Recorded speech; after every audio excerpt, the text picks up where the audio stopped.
Avez-vous des use cases précis que vous utilisez, tu sais, genre la fraude au président, ce genre de patente-là? En fait, c'est sûr que, comme tout bon système de sensibilisation, il faut qu'on couvre les sujets de base. Donc, mot de passe, fraude du président, le phishing, les clés USB, la mauvaise hygiène, si on veut, sur un ordinateur en général, donc le fait, par exemple, de ne pas mettre à jour ses appareils. Mais l'approche qu'on a prise est un petit peu pas mal différente de la plupart des concurrents, c'est-à-dire que ce qu'on a décidé de faire, c'est d'utiliser, des bandes dessinées pour passer des messages qui sont tout courts et très simples.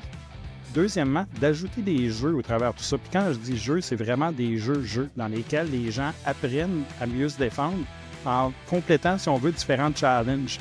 Puis je pense que ça nous a permis d'aller chercher une portion du marché que les concurrents ne vont pas chercher parce qu'ils sont juste encore dans le mode traditionnel où tu regardes une capsule qui est plus ou moins longue. En général, en fait, j'ai eu à en faire une pour un client récemment, 28 minutes à se taper, d'écouter quelqu'un déblatérer pendant 28 minutes sur la cybersécurité, alors que bien entendu, c'est tous des concepts que je connais déjà puis que j'applique déjà. Mais on n'a pas le choix, il faut se taper la capsule au complet, répondre à un petit quiz à la fin, puis c'est fini. Puis c'est le genre de méthode duquel on voulait s'éloigner.